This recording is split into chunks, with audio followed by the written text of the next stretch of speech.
बिस्मिल्लाहिर्रहमानिर्रहीम। अस्सलाम वालेकुम डियर स्टूडेंट्स। मैं उम्मीद करती हूँ कि आप लोग अल्लाह ताला के फजल करम से बिल्कुल ठीक होंगे। मैं हूँ आप लोगों के साथ एजुकेशन पॉइंट से, जहाँ मैं हर रोज़ आप लोगों को एक नया टॉपिक करवाती हूँ। और आज एक और नया टॉपिक है हमारे पास, जिसमें है कहानी जैसा करोगे वैसा भरोगे। तो आज के सबक की तरफ जाने से पहले मैं आप लोगों से कहूँगी कि अभी तक अगर आप लोगों ने चैनल को सब्सक्राइब नहीं किया तो चैनल को सब्सक्राइब कर लें, ताकि आपको हर आने वाली नई वीडियो मिल सके। साथ ही साथ वीडियो को लाइक और शेयर करना ना भूलें। तो आज का हमारा टॉपिक है, तो आए पढ़ते हैं हम अपना आज का लेसन। एक दफ़ा का जिक्र है कि किसी शहर में एक सौदागर रहता था। वो तिजारत की गर्ज से दूर दराज इलाकों के सफ़र के लिए जाता था। वो एक बार तिजारत के लिए तवील सफ़र पर रवाना हुआ। इसके पास 5 किलो सोना मौजूद था। जाने से पहले वो ये सोना एक दोस्त के पास बतौर अमानत रख गया और कहा कि वो वापस आकर अपनी अमानत वसूल कर लेगा। यानी कि वो उसके पास इतना ज़्यादा सोना था, तो वो अपने दोस्त के पास अमानत रख गया कि वो इसकी हिफाजत कर लेगा, और जब मैं वापस आ जाऊँगा तो मैं अपने दोस्त से ये सोना ले लूँगा। उसके दोस्त ने वो सोना अपने पास रख लिया। सफ़र से वापस आकर ताजिर ने अपने दोस्त से वो अमानत तलब की, तो उसके दोस्त ने जवाब दिया कि सोना तो चूहे खा गए हैं। ताजिर ये बात सुनकर हैरान रह गया कि चूहे सोना कैसे खा सकते हैं। उसे अपने नुकसान का बहुत दुख हुआ। उसे अपने दोस्त की बदनीयती का यकीन हो गया था। यानी कि ताजिर ये बात जान गया था कि चूहे तो सोना खा ही नहीं सकते। ये मेरे दोस्त की बददयानती है, बदनीयती है कि वो मुझे मेरा सोना वापस ही नहीं करना चाहता।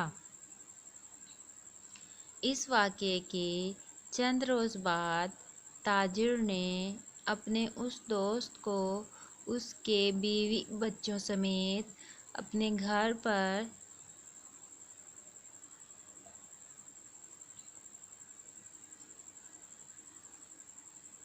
दावत पर बुलाया। खाना खाने के दौरान ताजिर ने अपने दोस्त के सबसे छोटे बेटे को कहीं छुपा दिया। घर वापस आने से पहले मेहमान ने अपने बेटे के मुतालिक दरियाफ्त किया। पता चला कि बच्चा गायब है। बच्चे को तलाश किया गया। कुछ देर बाद मेज़बान आया तो उसने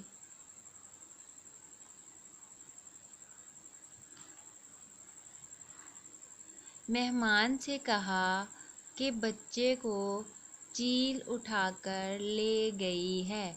मेज़बान ये बात सुनकर अपना सर पीट कर रह गया और बोला कि ये नाकाबिले यकीन है।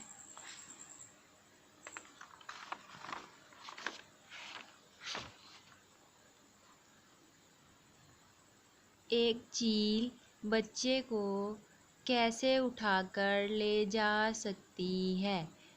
मेज़बान ने अपने मेहमान को जवाब दिया, जिस शहर के चूहे 5 किलो सोना खा सकते हैं, वहाँ की चीलें भी बच्चों को उठाकर ले जा सकती हैं। यानी कि उस ताजिर ने अपना सोना वापस लेने के लिए अपने दोस्त को दावत पर बुलाया और फिर उसका बच्चा गायब कर दिया, ताकि उसका दोस्त ताजिर का सोना واپس کر دے۔ یہ بات سن کر بددیانت آدمی سخت شرمندہ ہوا۔ وہ اصل بات جان گیا کہ اس نے اپنے دوست سے بددیانتی کی معافی مانگی اور اس کا سونا اسے واپس کر دیا۔ تاجر نے بچہ اپنے مہمان کے حوالے کر دیا۔ یعنی کہ جب تاجر نے اس کا بچہ غائب کر دیا تو اسے بہت برا لگا اور وہ پریشان ہو گیا، اور پھر تاجر کے جواب پر وہ شرمندہ ہوا اور اس نے تاجر کا سونا واپس کر دیا، اور پھر تاجر نے بھی اس کا بچہ اس کو واپس کر دیا۔ تو اس کہانی سے ہمیں کیا اخلاقی سبق ملتا ہے، اس کا کیا نتیجہ نکلتا ہے کہ جیسا کرو گے ویسا بھرو گے۔ یعنی کہ ہمیں دوسروں کے ساتھ اچھا سلوک کرنا چاہیے تاکہ دوسرے بھی ہمارے ساتھ اچھا سلوک کریں۔ ہم کسی کے ساتھ جیسا سلوک کرتے ہیں اگلا بندہ بھی ہمارے ساتھ ویسا ہی سلوک کرتا ہے۔ تو ہمیں کوشش کرنی چاہیے کہ ہم سب کے ساتھ اچھائی کریں، اچھائی سے پیش آئیں، اچھے طریقے سے پیش آئیں، اچھے سلوک سے پیش آئیں تاکہ دوسرے لوگ بھی ہمارے ساتھ اچھا سلوک کریں۔ تو یہ تھا ہمارا آج کا لیسن۔ امید ہے آپ لوگوں کو پسند آیا ہوگا۔ کل انشاءاللہ آپ لوگوں کے لیے ایک نئی ویڈیو بناؤں گی جس میں ایک نیا ٹاپک ہوگا۔ تب تک کے لیے آپ لوگ اپنا خیال رکھیں اور اپنے ماں باپ کا کہنا مانیں اور اپنے بڑوں کا احترام کریں۔ اللہ حافظ۔